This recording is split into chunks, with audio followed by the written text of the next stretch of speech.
जय हिंद दोस्तों, शाम की 3 बड़ी खबरें और 3 बड़ी खबरों में मैं आपके साथ शेयर करूंगा एजीआई से आप रिटायर्ड होने के बाद किस पैसे के हकदार हैं और कब तक हकदार हैं, ये जानना बहुत जरूरी है। और दूसरी बात करूंगा, यदि आप एनसीसी में भर्ती होना चाहते हैं तो ये एक नोटिफिकेशन निकला है और बिना ओटीपी के, बिना लिंक के भी पैसे की ठगी हो रही है। इसको बोलते हैं मर्ज कार्ड। एडवाइजरी निकली, इसको भी देखना है। सबसे पहले वो वीडियो मैं आपके साथ शेयर कर रहा हूं जो जज साहब पुलिस के एसपी को क्या कह रहे हैं, जरा सुनिए। आपने किसी भी आर्मी की वर्दी धारक व्यक्ति को सर झुका के खड़े हुए देखा है कभी? आदमी उस वर्दी के लिए जान दे देता है और आप सर झुका रहे हो बार।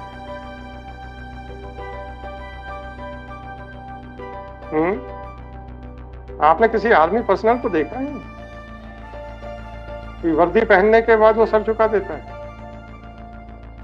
वो जान दे देता है, एग्जैक्टली जान दे देता है, कोई मुहावरा नहीं कह रहा हूं। और किसके लिए जान देता है? देशवासियों के लिए। वर्दी वो होती है सर। जैसे कि जज साहब ने कहा है पुलिस के एसपी को मैं आपसे बार बार बात कर रहा हूं और आप अपना सर झुका रहे हो, वर्दी पहनी है। आपने कभी देखा है किसी सोल्जर को, कभी किसी आर्मी पर्सन को, ये वो वर्दी में हो किस तरह खड़ा रहता है सीना तान के? एग्जैक्टली इस वर्दी के लिए वो अपनी जान दे देता है। बोला, मैं मुहावरा नहीं कह रहा हूं, एग्जैक्टली जान देता है। और वो जान किसके लिए होती है? वतन के लिए होती है, हम सब के लिए होती है। कितना फर्क है, कितना फर्क है कि तुम एसपी हो, पुलिस वाले हो, और कितना फर्क है उस वर्दीधारी में।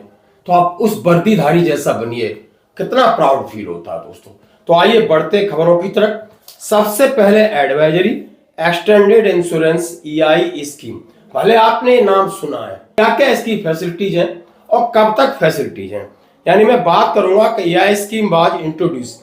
ये स्कीम 1 जनवरी 1981 से शुरू हुई और ये cover specific period and applicable as per the cover defined at the time of requirement. यानी ये कब तक आपको कवर में रखती है और जब तक आप इसके कवर में हो तो कितना पैसा मिलेगा, यदि डिमाइस हो जाता है सोल्जर तो कितना मिलेगा, उसके बाद कुछ अमाउंट है वो आपका रिफंडेबल है, वो कितना मिलेगा। मतलब अब मैं टेबल के हिसाब से सीधा आऊं। अब इसमें लिखा है 81 से शुरू हुआ है। अब 81 से 89 में जो डिमाइस हो गए थे वो तो हो गए, छोड़ दीजिए। अब मैं लगभग आपके साथ शेयर करना चाहता हूं 2000 के बाद, यानी 1 जुलाई 99 से 30 दिसंबर 2004 तक के जो लोग हैं उन्हें अफसर को 3 लाख और जेसू जवान को 1.5 लाख का प्रावधान था। कब तक था? रिटायरमेंट के 20 साल बाद और या 72 साल उम्र, दोनों में से पहले हो जाए। यानी यदि आप रिटायर्ड हुए हैं 1 जुलाई 1999 और दिसंबर 2004 तक और 20 साल तक बंदा जिंदा है तो कोई दिक्कत नहीं। यदि बैड हैपनिंग होती है तो 3 लाख अफसर को, 1.5 लाख जवान को है और उसका कुछ जो अमाउंट रखा होगा रिटायरमेंट के बाद वो रिफंडेबल नहीं है। कुछ पैसा है, जैसे हमारा 50,000 रखा है, अब वो रिफंडेबल है या नहीं वो उसके आगे कम हो जाएगा। उसके बाद 31 दिसंबर 2004 से जून 2009 तक ये जो राशि बढ़ाते हैं अफसर की, 3 लाख से 4 लाख कर देते हैं, जेसू जवान की 1.5 से 2 लाख कर देते हैं और टाइम पीरियड बढ़ा देते हैं। रिटायर के 26 साल तक आप इसमें कवर हैं, 26 साल तक कवर हैं या 75 साल एज तक कवर है, दोनों में से जो पहले हो जाएगी। और जो आपका पैसा कटा है इसके लिए, ईआई के लिए, वो आपका रिफंडेबल नहीं है। इसके बाद आप जीवित रहते हैं तो पैसा मिलेगा या नहीं, वो थोड़ा अमाउंट था आपका, वो नहीं मिलेगा।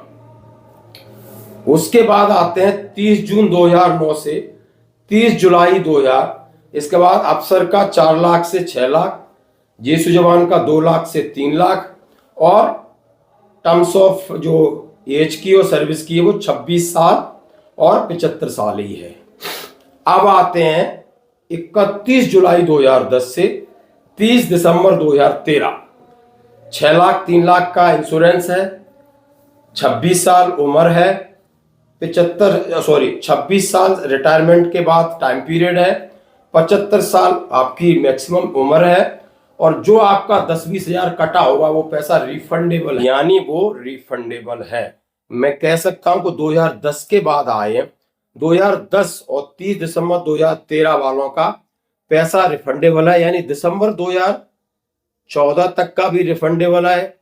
31 मार्च 2017, मैं कह रहा हूं कि 31 जुलाई 2010 से 31 मार्च 2017 तक यदि उनके साथ गड़बड़ी होती हो तो पैसा मिलेगा उनके नेक्स्ट ऑफ किन को।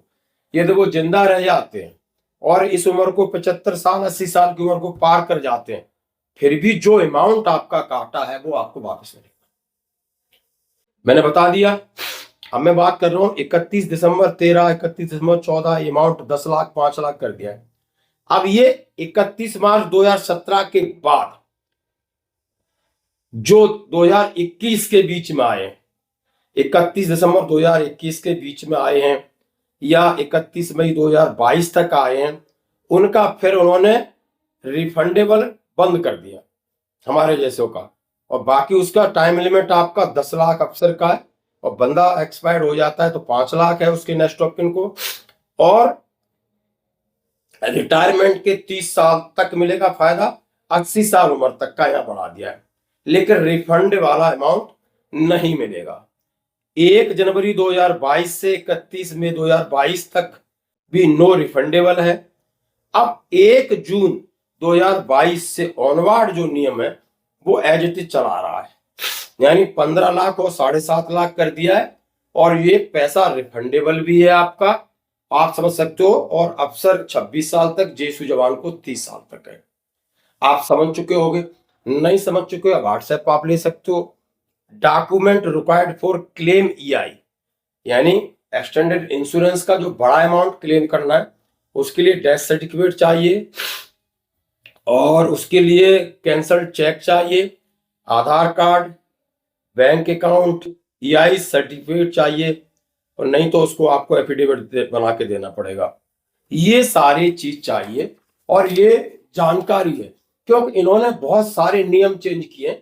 बार बार हमें किसी ने भेजा कि एक बार इसके ऊपर आप बात करो, तो बिल्कुल दोस्तों ये क्लियर है। यदि किसी का आसपास कोई ऐसी चीज है तो आपकी नोटिस में, तो आप जरूर हमसे संपर्क करें, शायद किसी न किसी की हेल्प हो जाए। ये इस दोस्तों बढ़ते हैं। यदि आप राष्ट्रीय कैडेट कोर मध्य प्रदेश छत्तीसगढ़ भोपाल पूर्व सैनिकों की भर्ती NCC निर्देशालय का लेटर है, 17 JCO 36 NCO, नियुक्ति दिनांक 1 अप्रैल 2025, रोजगार स्थल भोपाल, नर्मदापुरम, उज्जैन, मंदसौर, जबलपुर, ग्वालियर, भिंड, शिवपुरी, कटनी। इसकी वेबसाइट है, टेलीफोन नंबर है, डाक का पता है, और 13 मार्च 2025 तक आप ये एप्लीकेशन जानिए। सभी हम जानते हैं, आपको वो इंस्ट्रक्टर रखना है तो आप इसमें अप्लाई कर सकते हो। अब मैं दूसरी बात कहूंगा कि खतरनाक स्कैम, न OTP पूछेंगे, न लिंक भेजेंगे, और करेंगे कॉल मर्ज, मतलब आपको आपके कॉल को अपने कॉल में मर्ज कर देंगे और आपका डाटा हैक कर लेंगे। आप बताओ कहां से कहां भागेंगे हम लोग। हमें तो नॉर्मल चीजें बचाना मुश्किल हो रही है। अब ये लेटर है दिल्ली का, नई दिल्ली, न OTP पूछेंगे, न मैसेज का लिंक भेजेंगे, बस नई ट्रिक से आपके अकाउंट तक सेंड लगा देंगे। जी हां, तू डाल मैं पात, यह मुहावरा अब आपने जरूर सुना होगा, और स्कैमर्स और सुरक्षा एजेंसियों के बीच लंबे समय का ये गेम है। इसमें स्कैमर बहुत आगे निकलते आ रहे हैं। ठीक है दोस्तों, अगर आप भी UPI ऑनलाइन बैंकिंग इस्तेमाल करते हैं तो आप इस नए स्कैम के बारे में जानना बेहद जरूरी है। कॉल मर्ज स्कैम बोलते हैं इसको। कैसे बचें इस स्कैम से? किसी भी अनजान नंबर से आने वाले कॉल और मैसेज को इग्नोर करें। एंड्रॉयड स्मार्टफोन यूजर्स अपने फोन में स्पैम डिटेक्शन फीचर का ऑन कर सकते हैं। अगर कोई आपको कॉल मर्ज करने को कहे तो पहले कॉलर को वेरीफाई करें। कोई भी बैंक OTP नहीं मांगते हैं। इसलिए अगर कोई ऐसा कहे तो सतर्क रहें। अगर आपको बिना किसी लेन देन के OTP मिले तो तुरंत बैंक कस्टमर केयर 1930 को कॉल करें। आप सुन सकते हो इस तरीके की घटनाएं हमारे सबके सामने आ रही हैं। तो दोस्तों बचना होगा। आज की खबरों में इतना ही, बने रहिए हमारे साथ। धन्यवाद।